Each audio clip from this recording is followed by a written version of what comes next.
Well, good evening, everybody. It is great to be back at the National Women's Law Center, surrounded by so many powerful and accomplished women. This is not a new experience for me. As some of you know, my household is filled with powerful, accomplished women.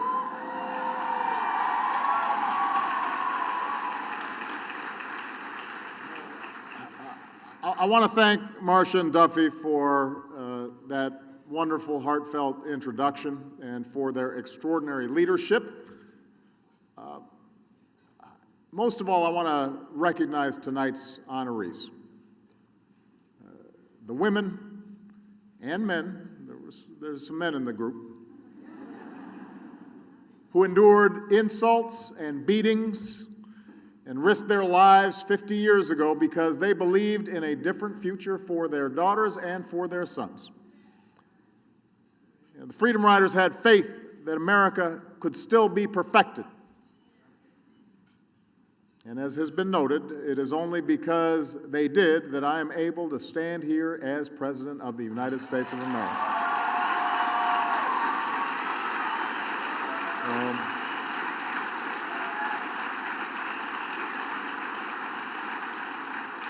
Which is why when I had a chance to see him backstage, I gave them all a kiss and a hug.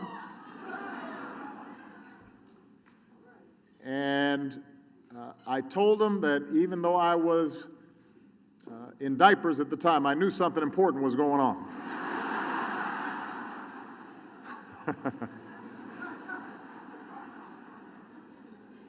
What a remarkable group of people, and how blessed we are to have them here sharing their stories and continuing to inspire us in so many ways. We are truly grateful to you. Being here tonight reminds us that history is not always made, in fact, often is not made by generals or presidents or politicians. Change doesn't always happen quickly or easily. Change happens when a group of students and activists decide to ride a bus down south, knowing full well the dangers that lie ahead. Change happens when a group of legal secretaries decides that the world needs more women attorneys, and they start an organization to fight for people like them.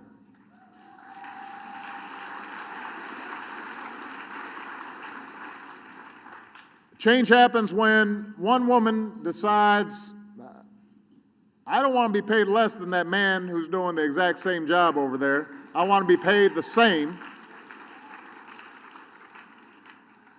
Change depends on persistence, and change depends on determination. That's how change happens. That's how change happened on August 4th, 1961. That's how change will happen today, especially when it comes to securing equal rights and equal opportunities for women. Now, the last time I spoke here was in 2005. I was brand new to Washington. Some of you still could not pronounce my name. And when I was thinking about what to say to this group, I wasn't just thinking about the legal cases you've helped to win or the milestones that you've helped to reach. I was thinking about my daughters and the world I want them to grow up in. And I think it's fair to say that a few things have changed since then. Michelle helpfully reminds me that I have more gray hair now. More people know my name, which I've come to realize is a mixed blessing. Malia and Sasha have grown into these strong, smart, remarkable young women. They are growing too fast. Malia has a cell phone now. Certainly a mixed blessing. But even after all this time, my wish for my daughters and for yours remains the same. I want them to go out into a world where there is no limit to how big they can dream, how high they can reach. And being here with all of you gives me hope and makes me determined. Because although this journey is far from over, today our daughters live in a world that is fairer and more equal than it was 6 years ago, a world where more doors are open to them than ever before. Today, for the first time in history, our daughters can see not one, not two, but 3 women sitting on the bench of the highest court of the land.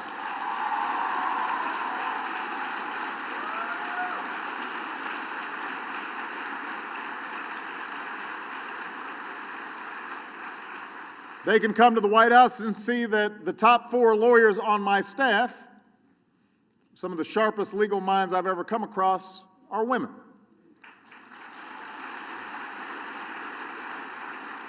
They can read about the extraordinary leadership of a woman in the House of Representatives who went by the title Madam Speaker. They can turn on the news and see that one of the most formidable presidential candidates we've ever seen has become one of the best secretaries of state that this country has ever known.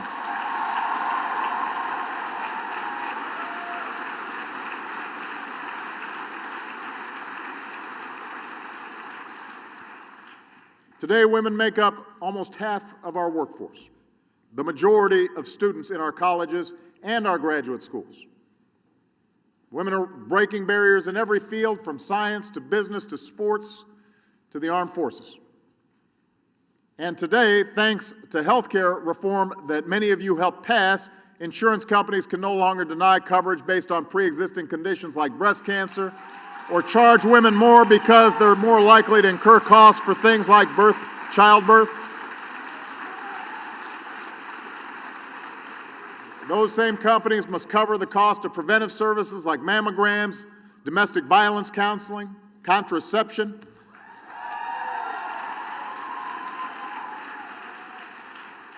We're making sure that women in the military and our veterans get the care that they need.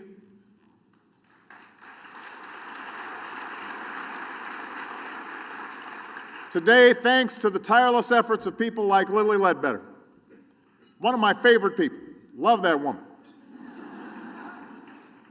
We were backstage talking, and she was just saying how, grateful she was, how much responsibility she now felt with this bill having been passed that was named after her. I said, Lily, all that did was just icing on the cake. It was your work, your courage, your determination that changed things. All we did was ratify what you had already done. And because of her and other courageous women and some of the women in this room tonight, it is easier for women to demand equal pay for equal work.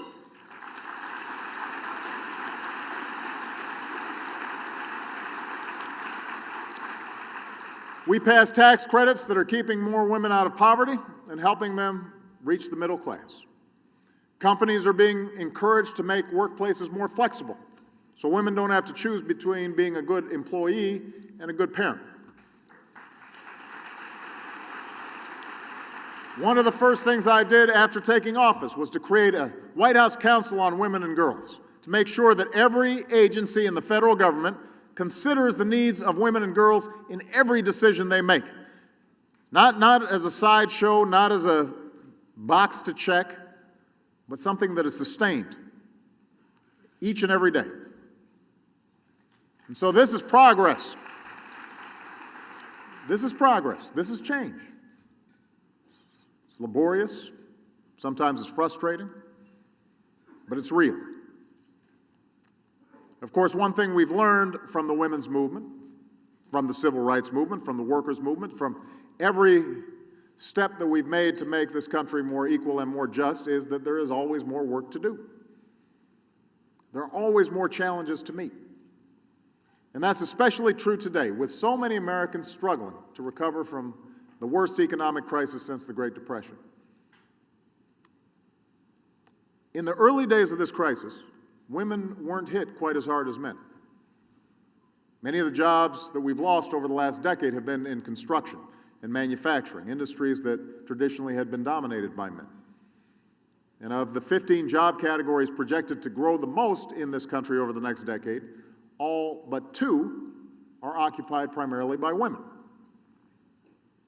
But over the last couple of years, women have continued to lose jobs, especially in the public sector. It doesn't help that mothers are the primary or co-breadwinners in 63% of households,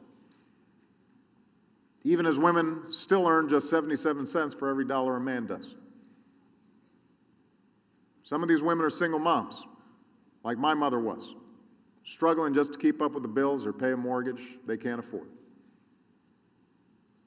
Now, I still remember my mother waking me up. She worked, was going to school, and still took the time to wake me up before she went to work to go over my lessons before she left. And I would complain and grumble, and she would say, "Well, this is no picnic for me either, Buster."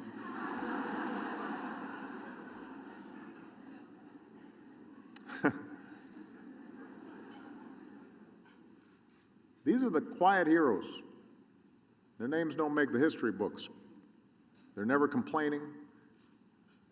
Well, I won't say they're never complaining. I was thinking about that for a second.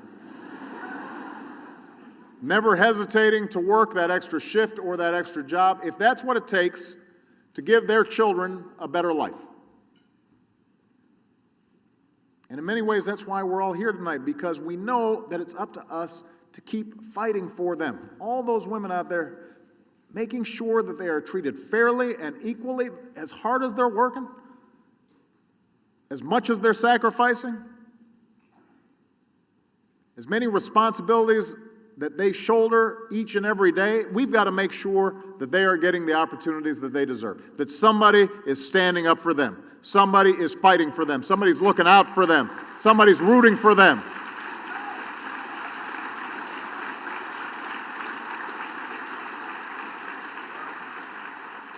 Of course, let's be clear about one thing. When we talk about these issues that primarily affect women, these are not just women's issues.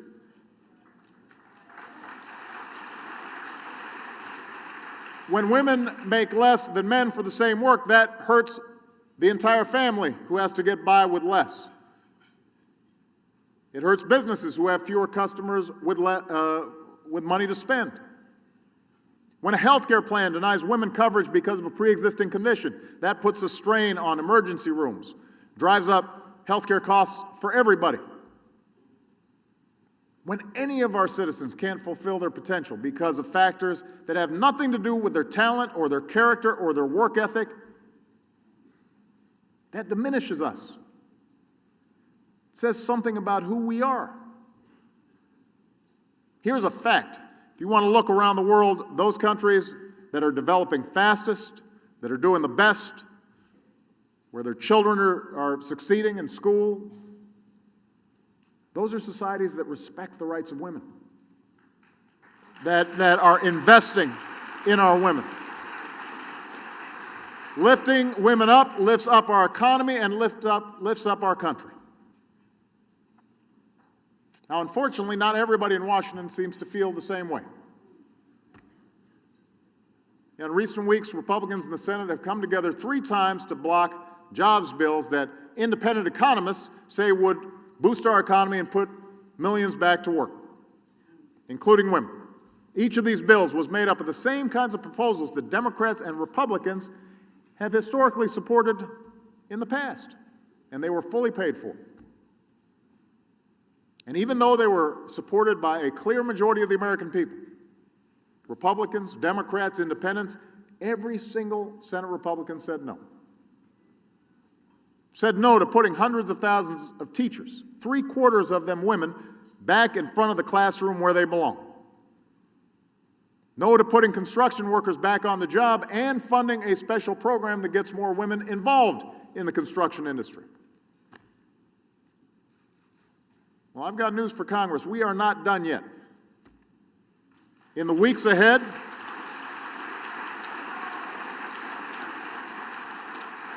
they're going to get a chance to vote on whether we give a tax cut to virtually every small business owner in America, including 900,000 women. These are folks who run the restaurants and stores and beauty shops and other small businesses that create 2/3 of all new jobs. There's no reason they shouldn't get a break. The American people are with me on this. And Republicans in Congress should be with me too, because it's right for the country. Instead, they're spending time focusing on how to turn back the clock. Instead of figuring out how to put more Americans back to work, they've been trying to figure out how to take away preventive care that is covered under the Affordable Care Act. Instead of making life easier for women in this country, they want to let insurance companies go back to charging higher prices just because you're a woman. Instead of working to boost our economy, they're out there spending time trying to defund Planned Parenthood and prevent millions of women from getting basic health care that they desperately need, pap smears and breast exams. That is not the right direction for this country. These folks know they can't win on the big issues, so they're trying to make the fight about social issues that stir up their base. They're spending their time trying to divide this country against itself rather than coming together to lift up our country. And we don't have to settle for that. The American people shouldn't have to settle for that. And that's why I need your help. As leaders in your communities, I need you to tell Congress to do their jobs by worrying about the jobs of the millions of Americans they were elected to serve. I need you to make your voices heard. And for my part, I promise to keep doing everything I can to help every single American achieve their own piece of the American dream. That's not just a promise I'm making as a president. That's a promise I'm making as a grandson who saw my grandmother hit the glass ceiling at the bank where she worked, passed over for promotions in favor of men that she trained. It's a promise I'm making as a husband who watched Michelle balance work and family with grace and poise, even when it hasn't been easy. It's a promise I'm making as a father who wants my daughters to grow up in a world where every door is open to them, where there are no limits on what they can achieve. It's a promise I'm making as the inheritor of the extraordinary sacrifices that were made by these freedom riders,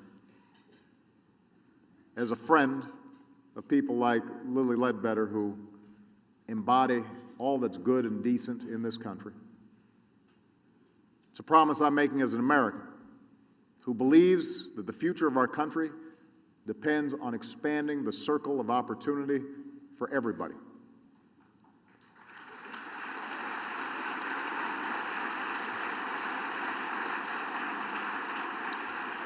So that next generation of smart, powerful women, they're already knocking on the door. They're coming, and we need to get ready. Last month I got a chance to meet the winners of the Google Science Fair. This is an international competition of high school students. The cutting edge of technology and science. All three of the winners turned out to be Americans. All three were girls. They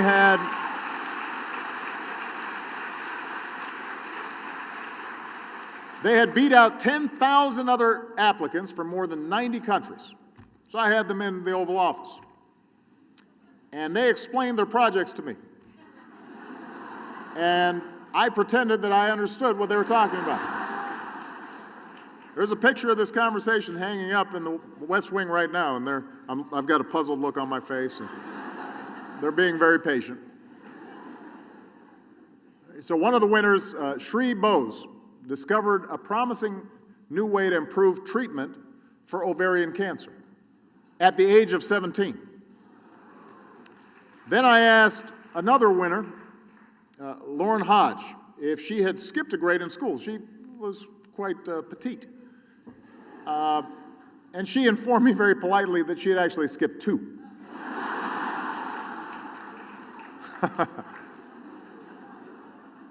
Okay. It's people like Sri and Lauren all of you who are here tonight, who make me hopeful about the future. There's a direct line between those women who sat in those jail cells and those young girls explaining their science project in the Oval Office. There's a direct connection. Because that's what America's about, a place where ideas are born and dreams can grow, and where a student in a classroom or a passenger on a bus or a legal secretary in an office can stand up and say, I am going to change the world. We have always been a nation where anything is possible. That's the kind of nation that we are. That's the kind of opportunity that must exist here in America. That's the kind of opportunity that must exist for every American, no matter what they look like or where they come from. We've come a long way towards making this country more open and more free for our daughters and theirs. We've got a lot more work to do. With the National Women's Law Center, I am confident that the next time I visit, we'll be even closer to guaranteeing every one of our children get the future they deserve. Thank you very much, everybody. God bless you. God bless the United States of America.